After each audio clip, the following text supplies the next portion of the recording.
the series. Trae finished with 39.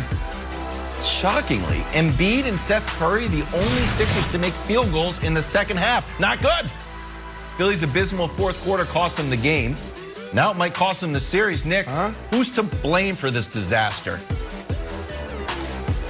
Oh, long list of people. Listen. When Embiid went 0 for 12 in the second half of the Game 4 disaster, when they blew an 18-point lead, I said I thought Ben Simmons' second half was even worse because he only took one shot. Well, last night in the fourth quarter, Ben Simmons took 0 shots. He has taken 0 fourth-quarter shots in the last 2 games. That ain't great.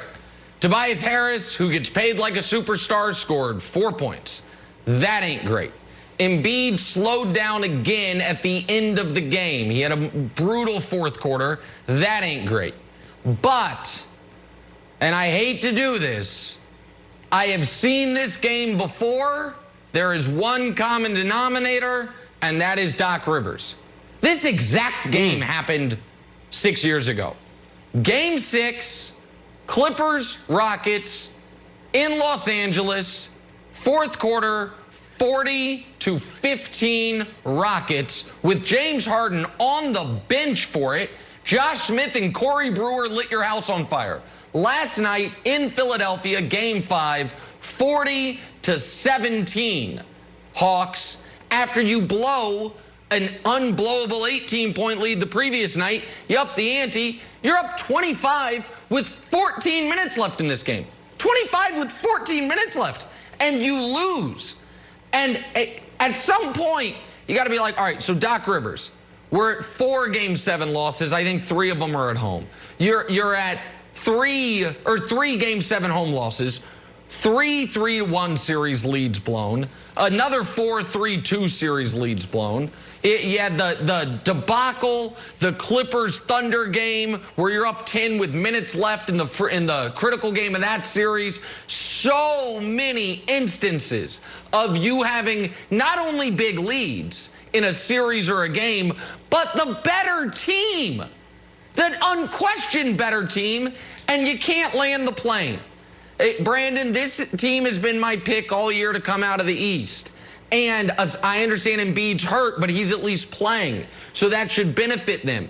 But my concern, and I said it, it hadn't been enough to take me off the pick, is they have been so bad closing quarters and finishing opponents off. They're bad at the end of quarters, and they so often let 18-point leads turn into 8-point leads. Now, they typically win those games. But this series should be over. They should have won it 4-1. Instead, they're down 3-2 because they have blown back-to-back impossible leads. So a lot of this has to fall on the coach. 100%. But I also feel like, I mean, where are your leaders? I mean, some of that bad body language that I talked about back in the bubble, you know, last year with Embiid, it popped up last night. He's been phenomenal all year. Not only, you know, taking his game to a whole nother level, Shaquille O'Neal, little Olajuwon, KD, but off the court, his leadership. You saw him a couple of games ago with Green, get up there, guard him. And now all of a sudden you revert back to this when your team absolutely needs you? Come on, so how much of this should actually go on the players, Nick? Look, I'm actually in a good mood right now. Let me show a little love. Trae Young, sensational. We're in Noonan, Georgia right now. That's why you see my set a little differently. I got my producer, my camera guy, Mike, here with me set up. You know, so look, we're here in Noonan, Georgia, and we land, we get here, and then my son's like, Dad, this is, like, Atlanta's not too far, like, right around the corner. Like, yeah, so he's like, Trae Young lives here.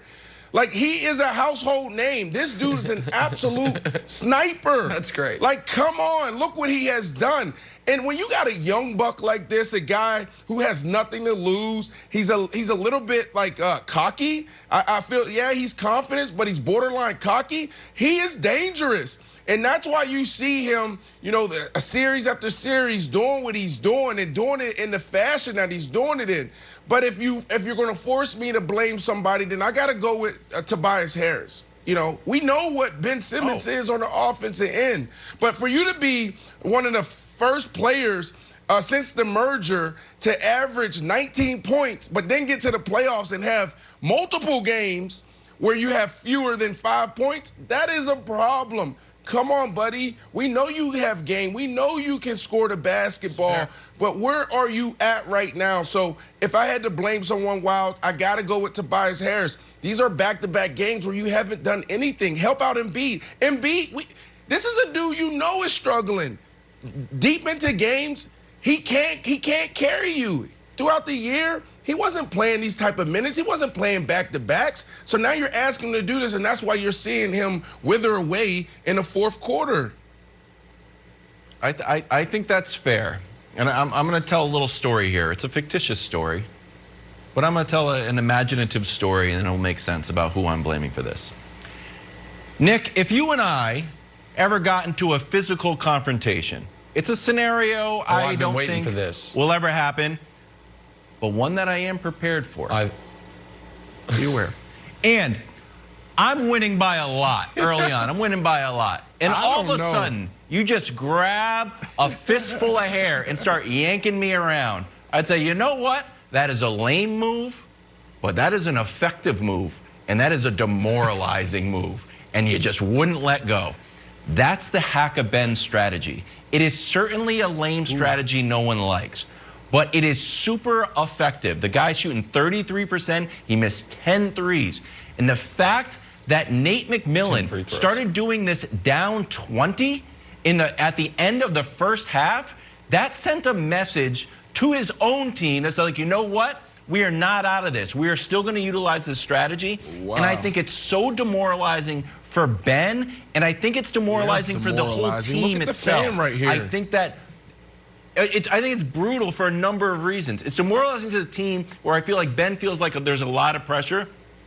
It also screws up the flow of the game. It doesn't burn any clock. You get the ball back fast. And when Ben has to go off the game, that's when your buddy Tobias started turning the ball over.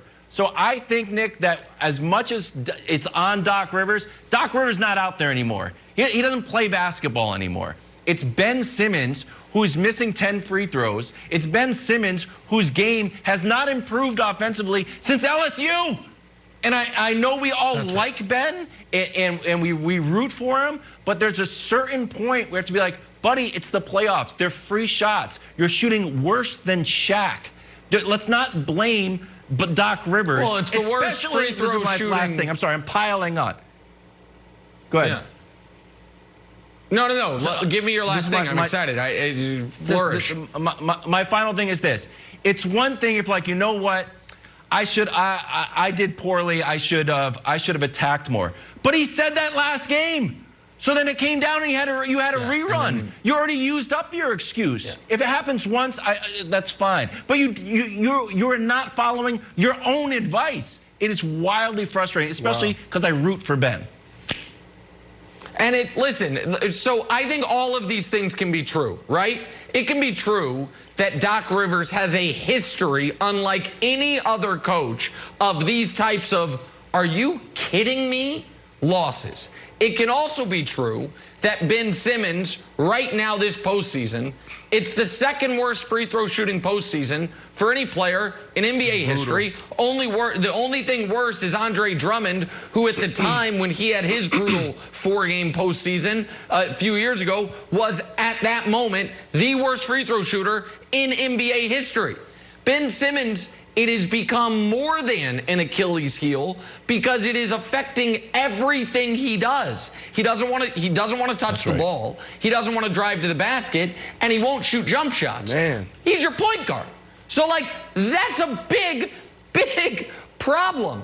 And so it doesn't take away how good he is defensively. And you're right, Wilds, that the lack of improvement is what kills you with him.